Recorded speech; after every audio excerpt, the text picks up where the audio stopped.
हमने अभाज्य गुणनखंड विधि द्वारा दो संख्याओं का लघुत्तम समापवर्तक और दो संख्याओं का महत्तम समापवर्तक ये निकालना बताया था, और तीन संख्याओं का लघुत्तम समापवर्तक और तीन संख्याओं का महत्तम समापवर्तक ये ज्ञात करना बताया था। और उस पर आधारित कुछ वर्ग भी तुम लोगों को दिए गए थे। हम उम्मीद करते हैं कि वो वर्ग किए होंगे, ठीक। और आगे अब हम इसी प्रक्रिया में जो प्रश्नावली दी गई है वो NCERT की बुक में 1.2 करके दी गई होगी। उसमें ज़्यादातर क्वेश्चन जो है, ज़्यादातर यूँ ना कहें कि कुछ क्वेश्चन उसमें हो गए होंगे अगर तुम लोग प्रयास किए होंगे एग्जाम्पल के द्वारा ही, ठीक। तो जैसे क्वेश्चन नंबर 1 है, कह रहा कि निम्नलिखित संख्याओं को अभाज्य गुणनखंडों के गुणनफल के रूप में व्यक्त कीजिए। तो किसी भी संख्या को अभाज्य गुणनखंड के गुणनफल के रूप में कैसे व्यक्त किया जाता है ये बताया गया है। सबका क्वेश्चन नंबर और वो लिख करके व्यक्त करके उसको जो है आंसर लिख दीजिएगा। तो हम उम्मीद करते हैं कि क्वेश्चन नंबर 1 हो जाएगा। अगर जो नहीं हो पाएगा उसके बारे में हमसे बात करिएगा। फिर क्वेश्चन नंबर 2 NCERT के ही बुक में प्रश्नावली 1.2 में, उसमें क्वेश्चन नंबर 2 जो दिया गया है उसको हम ध्यान से पढ़ दे रहे हैं और तुम लोग जो ध्यान से सुनिएगा उसको समझिएगा। जिनके पास बुक नहीं होगी वो भी ध्यान से सुनेंगे, समझेंगे और अपना जो है उसको कहीं भी नोट कर लेंगे। तो दिया गया है, पूर्णांकों के लिए निम्नलिखित युग्मों के मासा और लासा ज्ञात कीजिए। मतलब कुछ मासा और लासा ज्ञात कीजिए तथा इनकी जांच कीजिए कि दो संख्याओं का गुणनफल उनके दो संख्याओं का गुणनफल बराबर होगा उनका मासा और लासा। तो यहाँ पे हमने महत्तम समापवर्तक और लघुत्तम समापवर्तक निकालना तो बताया ही है, दो संख्याओं का कैसे निकाला जाएगा।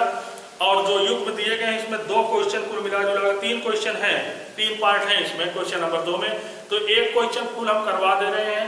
पहले महत्तम समापवर्तक निकालेंगे, फिर लघुत्तम समापवर्तक निकालेंगे, फिर उसके बाद जो है दोनों संख्याओं का गुणनफल निकालेंगे, फिर जो है दोनों संख्याओं के महत्तम समापवर्तक और लघुत्तम समापवर्तक का मासा जो गुणनफल निकालेंगे।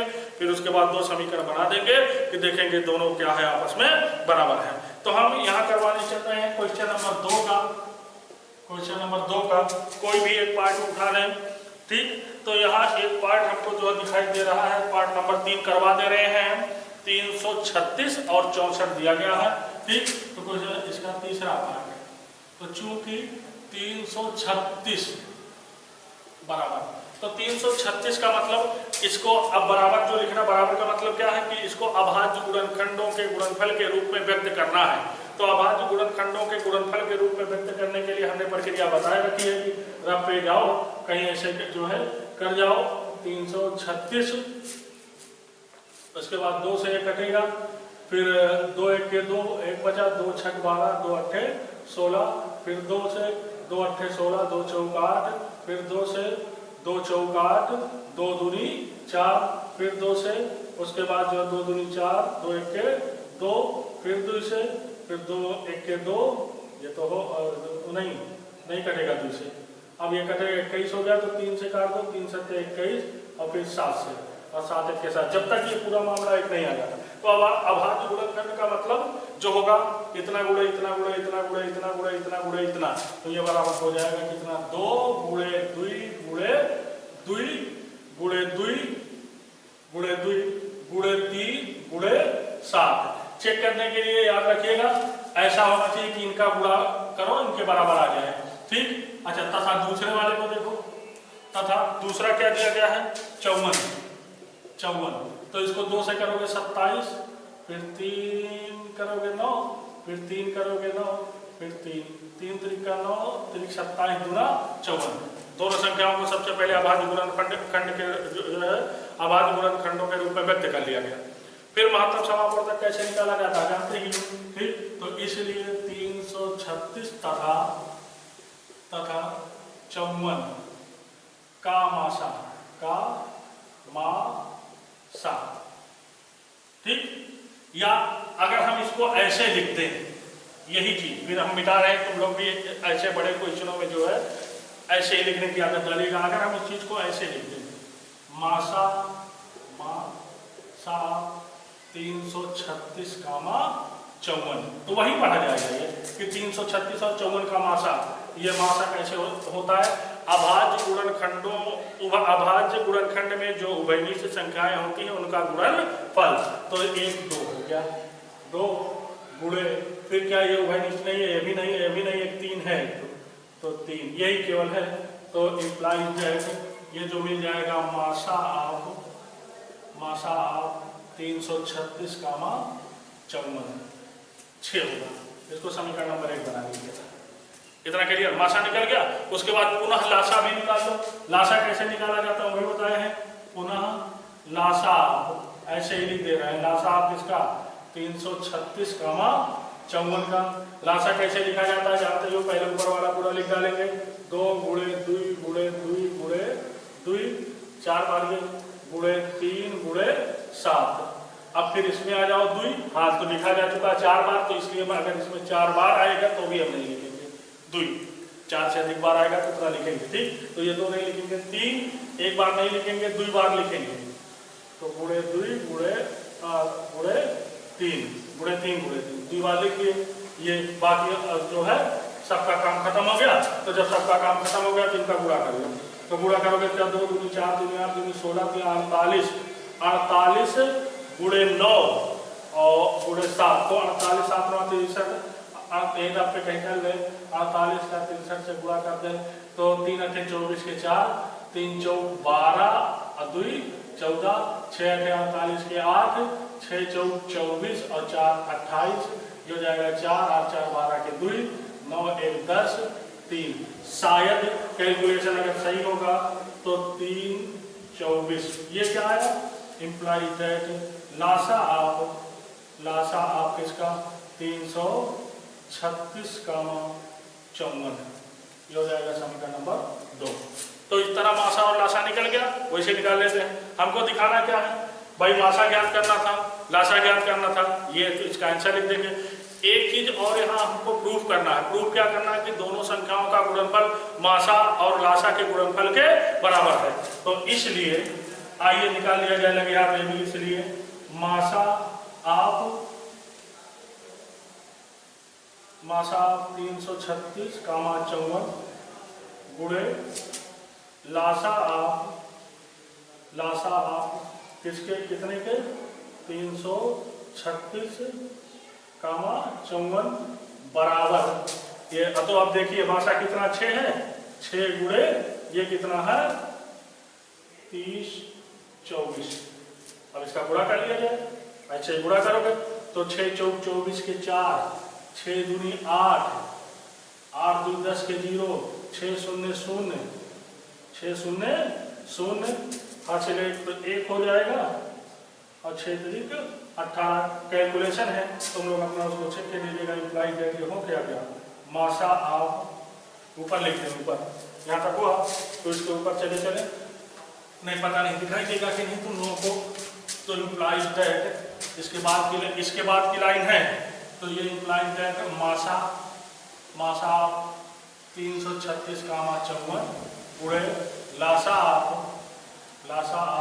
इसके 336 कामा 54 ये बराबर आया कितना 181 0 4। इसको समीकरण नंबर कैपिटल X बना दो। ठीक, तो मासा अब फिर एक पक्ष आ गया मासा गुणे लासा और उसके बाद पुनः दोनों संख्याओं का गुणनफल। तो पुनः ऐसे लिखने का सिस्टम ऐसे ही एडजस्ट करोगे तुम लोग। ठीक, तो पुनः 336 गुणे 54 बराबर आइए 336 और 54 का कहीं रफ पे गुणा कर लेंगे। 336 गुणे 54 बाद में उसको मिटा देंगे तो रफ पे गुणा जो है रफ पे कहीं गुणा करेंगे, इसके बाद यहाँ लिख देंगे। तो 4 6 24 के 4 4 3 12 2 14 के 4 4 3 12 1 13 और ये हो जाएगा 5 6 30 के 0 5 3 15 और 3 18 के 8 5 3 15 1 16 इसके बाद 4 ये हो जाएगा 4 ये हो जाएगा 4 8 3 11 के 1 और ये हो जाएगा 7 1 8 8 84 44 आ रहा। इसमें चेक कर लो कहीं कोई मिस्टेक तो नहीं हुई है। आइए चेक करते हैं इनको, ठीक, या इनको भी सब चेक करना पड़ेगा क्योंकि वो कैलकुलेशन डिफरेंस है या डिफरेंस नहीं आना चाहिए। तो 6 4 24 के 4 6 दूनी 12 और 2 14 के 4। देखो यही मिस्टेक हुई, 6 दूनी 12 1 14 के 4, ये हो गया 2 14 के 4, 6 1 0 0 तो 1 हो गया ये। तो ये जो आएगा यहाँ 4 होगा। तो सॉरी कैलकुलेशन में थोड़ा गलती थी, तो वो अपना तुम लोग जो है देख सकते हो, ये आया। हाँ तो ये भी कितना आएगा, पूरा करके देखोगे 181 44 समीकरण नंबर y बना लिया समीकरण, ठीक। और उसके बाद जो है समीकरण x तथा y से, ये रफली काम आएगा तो मिटा लेंगे, नीचे लिखोगे समीकरण x तथा y से, समीकरण कैपिटल x तथा y से। अब समीकरण कैपिटल x तथा y से क्या होगा, समीकरण x तथा y से क्या होगा, एक पक्ष बराबर है तो दूसरा भी बराबर होगा कि नहीं होगा, मतलब तो 336 गुणे 54 बराबर जो होगा वो होगा मासा आप 336 कामा 54 इन दोनों तथा गुणे लासा आप 336 कामा 54, ठीक। उसमें कह रहा था दो संख्याओं का गुणनफल यही तो है, तो दैट इज, इसको अर्थात क्या लिख सकते हैं, दोनों संख्याओं का गुणनफल, दोनों संख्याओं का गुणनफल बराबर क्या है, मासा गुणे लासा, ये। उसके बाद हेंस प्रूफ, इस तरह से प्रूव किया जाएगा। मामला समझ में आया होगा, ठीक।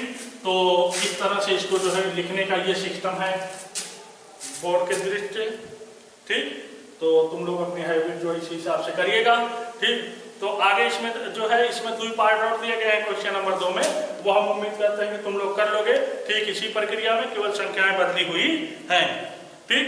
तो ये करिएगा। अब क्वेश्चन नंबर 3 की बात करने चल रहे हैं, क्वेश्चन नंबर 3 की बात करने चल रहे हैं। तो एनसीईआरटी की प्रश्नावली 1.2 में क्वेश्चन नंबर 3 की बात होनी है, ठीक। तो क्वेश्चन को पहले ध्यान से जानना है, फिर उसके बाद उसको हल करेंगे। यहाँ क्या कहना है कि अभाज्य गुणनखंड विधि द्वारा निम्नलिखित पूर्णांकों के मासा और लासा ज्ञात कीजिए। तो जो हम 3 संख्याओं का महत्तम समापवर्तक और 3 संख्याओं का लघुत्तम समापवर्तक अभाज्य गुणनखंड विधि द्वारा ज्ञात करना बताए हैं, वही क्वेश्चन है। संख्या बदली होगी, प्रक्रिया वैसे ही है। तो एग्जाम्पल में यह भी करवाया जा चुका है, तो इसको भी जो है कर लीजिएगा। कोई दिक्कत अगर होगी तो बताइएगा। क्वेश्चन नंबर 3 में 3 संख्याओं का दिया गया है, मासा निकालना और लासा निकालना। 3 क्वेश्चन नंबर 3 के अंतर्गत 2 पार्ट है, दोनों पार्ट हल कर लीजिएगा, ठीक। अब आइए क्वेश्चन नंबर 4 पे पढ़ते हैं। क्वेश्चन नंबर 4 क्या कहता है ये देखना है, एनसीईआरटी की ही प्रश्नावली है, फिर एक बार मैं कह दे रहा हूं, ठीक। तो क्वेश्चन नंबर 4 कहता है कि मासा आप 306 कामा 657 बराबर 9 दिया है, लासा ज्ञात करना है, लासा ज्ञात करना। मतलब क्वेश्चन नंबर 4 जो है इसमें 2 संख्याओं का मासा दिया गया है, उन्हीं दोनों संख्याओं का लासा निकालना है। इसके लिए याद होगा हमने एक सूत्र लिखा था कि 2 संख्याओं का लासा बराबर, याद दिलवा दे रहे हैं ऐसे ही, 2 संख्याओं का लासा बराबर दोनों संख्याओं का गुणनफल बटे दोनों संख्याओं का मासा। इसी का प्रयोग करके जो है हम निकाल सकते हैं, इसी सूत्र का प्रयोग करके, ठीक। तो आइए इसको हल कैसे किया जाएगा, लिखने का सिस्टम देखिएगा। चूंकि मासा किनका 306 कामा 657 ये बराबर 9 दिया गया है, 9, ठीक। वो तो ज्ञात ही करना, समीकरण बना, ठीक। निकालना है लासा। तो आइए, चूंकि लासा 306 कामा 657 बराबर, मतलब इन दोनों संख्याओं का लासा, मतलब ए और बी जैसे लिए थे, ठीक। तो दोनों संख्याओं का लासा बराबर सूत्र के हिसाब से होगा क्या, दोनों संख्याओं का गुणनफल, मतलब 306 गुणे 657 बटे मासा क्या 306 कामा 657, ये सूत्र होगा भाई, दो संख्याओं का लासा बराबर दोनों संख्याओं का गुणनफल बटे दोनों का मासा। इसी को हम 3 रूपों में लिखे थे, तो तीनों रूप तुम लोग जानिएगा। अब आइए लासा, तो जो जो मान हमको पता है वो रख दिया जाए। तो ये तो ठीक है, 306 है गुणे 657 है, बटे में मासा कितना दिया गया, 9 दिया है कि नहीं दिया है, तो 9। अब इसी को कैलकुलेट कर लोगे जो आएगा, ठीक। तो कैलकुलेशन की अगर बात हम करें, क्या ये 9 से कट जा रहा है, 9 3 27 9 4 36 कट जा रहा है, 9 3 27 9 4 36, ये बराबर हो जाएगा 34 गुणे 657 जो आएगा, यही तुम लोग जो है आंसर लिख दीजिएगा, आंसर लिखिए। तो इम्प्लाई दैट यहाँ लिखोगे कि लासा 306 कामा 657 बराबर जो कैलकुलेशन करने पे आएगा उसके बाद आंसर लिख दीजिएगा। मामला समझ में आया होगा, ठीक। तो कुछ नहीं करना, केवल सूत्र पे जा करके मान रख करके उसको कैलकुलेट कर लेना है। अब आइए क्वेश्चन नंबर 5 की बात करते चलते हैं। क्वेश्चन नंबर 5 की बात करते चले, जो कैलकुलेशन छोड़ा जा रहा है तो लोग अपना पूरा उड़ा करके उसको लिख करके पूरा कर लीजिएगा, ये ठीक। आइए देखिए क्वेश्चन नंबर 5 क्या कहता है। क्वेश्चन नंबर 5 क्या कहता है, क्वेश्चन नंबर 5 ध्यान से सुनिएगा क्या कह रहा है। कह रहा है कि जांच कीजिए कि क्या किसी भी प्राकृतिक संख्या n के लिए संख्या 6 की पावर n अंक 0 पर समाप्त हो सकती है। जांच कीजिए, या इसी क्वेश्चन को ये कह देगा कि सिद्ध कीजिए या नहीं सिद्ध कीजिए, जो भी जैसे है। तो ये एक संख्या दी गई है 6 की पावर n, जहां पे n कोई प्राकृतिक संख्या है। प्राकृतिक संख्या का मतलब कक्षा 9 में बताया गया होगा, 10 में भी जान लो, 1 2 3 4 5 6 7 8 9 10 11 12 ऐसे डॉट डॉट डॉट, ठीक। तो अब n का या मान 1 हो सकता है, 2 हो सकता है, 3 हो सकता है, 4 हो सकता है, 5 हो सकता है, कुछ भी हो सकता है। तो कह रहा कि चेक कीजिए कि क्या ये 5 पे समाप्त होगी। अच्छा एक चीज, कोई भी संख्या 5 पे, तो 5 से नहीं समाप्त हो, क्या कहते हैं 0 पे समाप्त होगी, ये देखा। अच्छा कोई भी संख्या 0 पे समाप्त कब होगी, कोई भी संख्या 0 पे समाप्त कब होगी, मतलब किसी भी प्राकृतिक संख्या के लिए, एक आध दूसरों के लिए नहीं, किसी के लिए।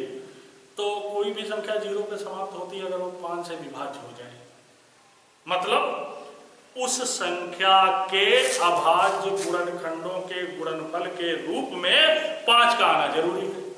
तो चलिए देखते हैं, आइए कैसे हल किया जाए, ठीक।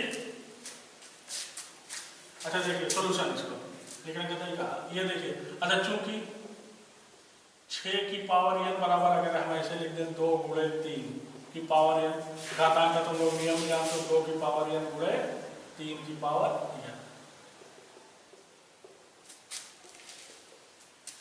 है, ये होगा।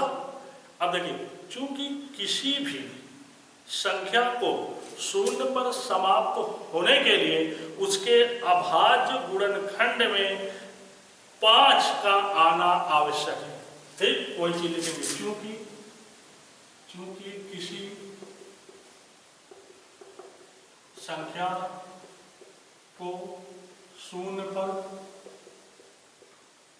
समाप्त होने के लिए, ठीक, अभाज्य गुणनखंड में उसके अभाज्य लिए, उसके अभाज्य गुणनखंड में, अभाज्य गुणनखंड में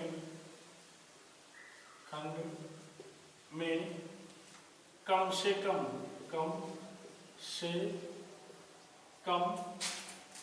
एक 5 का आना आवश्यक है। देख लो 0 पे समाप्त होने के लिए उसके अभाज्य गुणनखंड में कम से कम 1 5 का आना आवश्यक है, उसके अभाज्य गुणनखंड में, ठीक। अब किंतु नहीं लाइट चाहिए, किंतु 6 की पावर n बराबर 2 की पावर n गुणे 3 की पावर n में, ठीक, 5 नहीं है, ठीक। नहीं आता, नहीं आता है। इसलिए 6 की पावर n, इसलिए 6 की पावर n, ठीक, कामा किसी भी प्राकृतिक संख्या n के लिए, किसी भी प्राकृतिक संख्या n के लिए शून्य पर समाप्त नहीं होगी, शून्य पर समाप्त नहीं होगी, नहीं होगी। आंसर लिख दीजिएगा, नहीं। बस पूछा ही था कि जांच कीजिए कि क्या 6 की पावर n किसी भी प्राकृतिक संख्या n के लिए शून्य पर समाप्त होगी। कॉन्सेप्ट क्या है? कॉन्सेप्ट यही है कि कोई भी संख्या शून्य पे तभी समाप्त होगी जब उसका अभाज्य गुणनखंड किया जाए और उसमें कम से कम एक 5 मौजूद हो। तो यहाँ हमने अभाज्य गुणनखंड किया था पहले ही, ठीक, तो वही चीज यहाँ लिखे हैं कि भाई 5 नहीं आता, तो जब 5 नहीं आता, ठीक, तो शून्य से उसका विभाजित होने का मतलब वो शून्य पे समाप्त होने का उसका, अगर वो 5 नहीं आता तो मतलब 5 से विभाज्य नहीं है, ठीक, तब शून्य पर उसके समाप्त होने का कोई सवाल ही नहीं उठता, मतलब नहीं होगा। तो आंसर जो है यहाँ तक ऐसे लिखिएगा सिस्टमेटिक पूरा। बात आ गई होगी समझ में, ठीक। तो अगला क्वेश्चन नंबर 6 दिया, क्या दिया गया है वो भी तुम लोग अपने बुक से देखोगे ही। फिलहाल यहाँ पे भी हम जो जरूरत होती है उसको बोल देते हैं, जो जरूरत होती है उसको लिख भी देते हैं, ठीक। तो आइए देखें, आइए देखा जाए।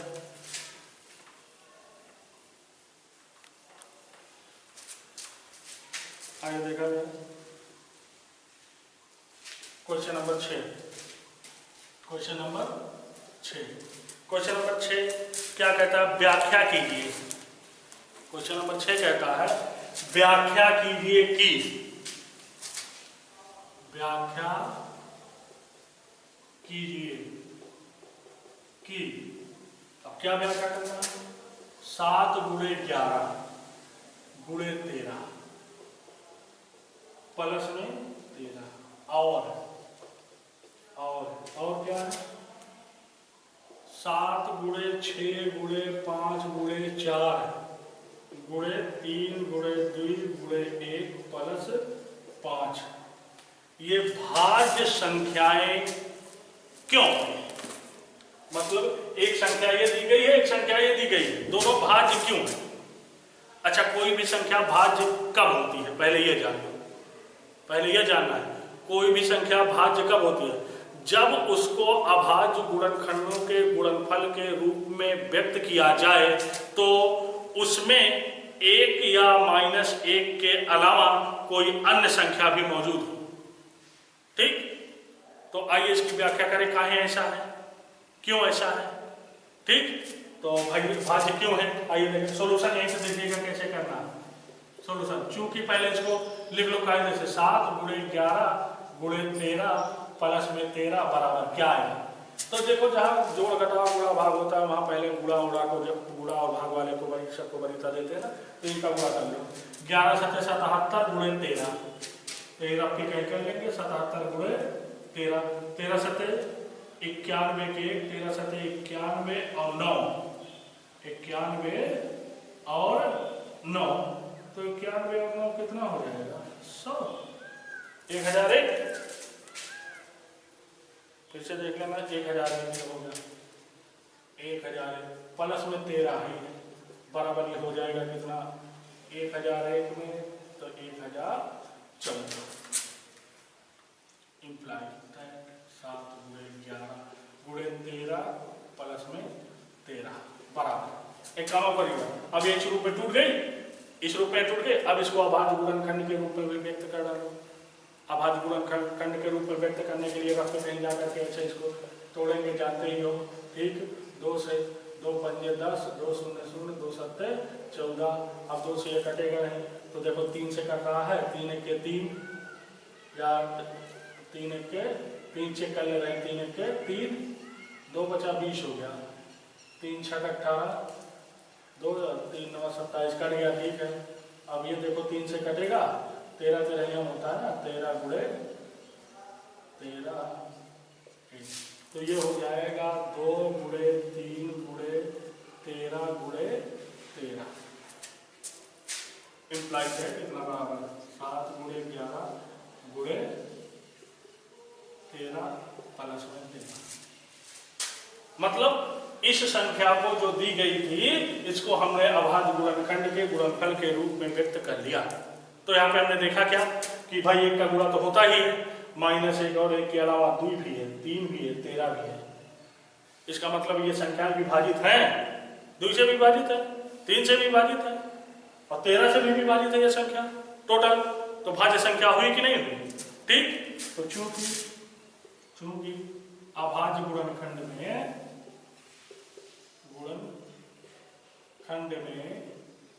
एक ब्रैकेट में लिख दीजिएगा अथवा -1 के अतिरिक्त, इसको मिटा दोगे ये रखा ही रहेगा, अतिरिक्त संख्याएं हैं, ठीक। इसलिए 7 गुणे 11 गुणे 13 प्लस में 13, ठीक, एक भाज्य संख्या है।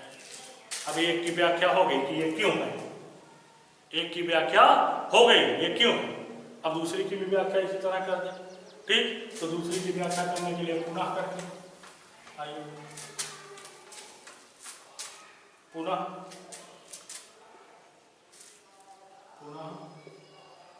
क्या दिया गया है, 7 गुणे 6 गुणे 5 गुणे 4 गुणे 3 गुणे 2 गुणे 1 प्लस 5 बराबर।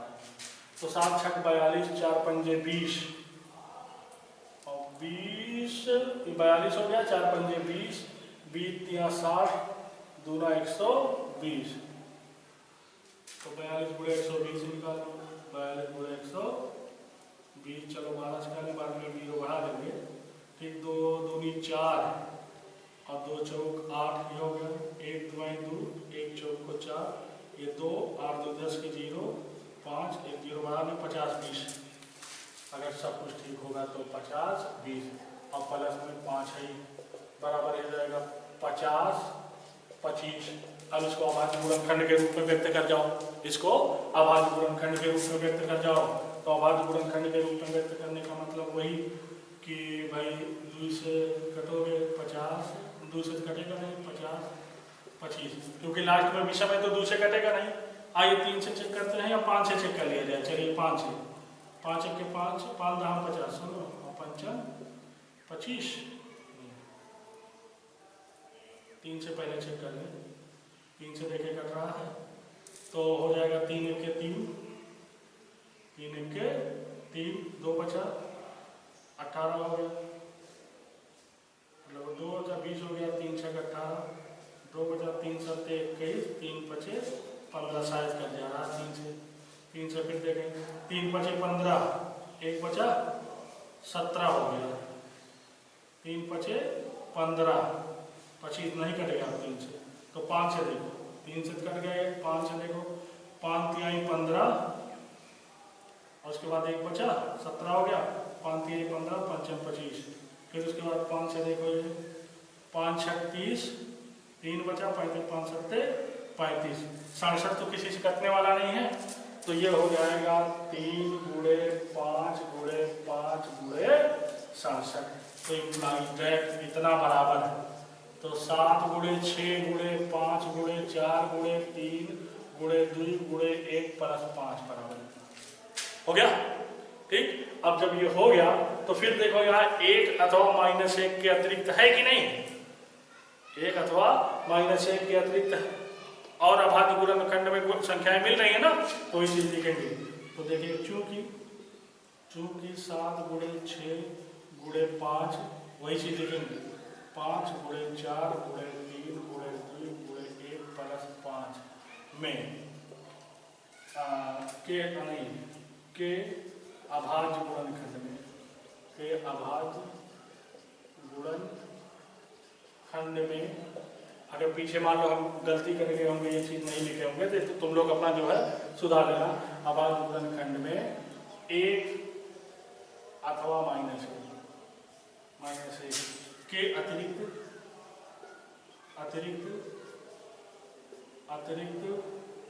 ठीक, अगर अतिरिक्त संख्याएं हैं तो नीचे लिखोगे, इसलिए 7 × 6 × 5 × 4 × 3 × 2 × 1 + 5 एक भाज्य संख्या है। इसी प्रकार कोई भी संख्या अगर दी गई हो तो तुम लोग उसकी व्याख्या कर सकते हो। पहले उस संख्या को अभाज्य गुणनखंड के रूप में व्यक्त कर जाओ। अभाज्य गुणनखंड के रूप में अगर व्यक्त कर गए तो अगर -1 और 1 के अलावा गुणनखंड है, मतलब गुणनफल के रूप में संख्या है, तो वो भाज्य संख्या होगी।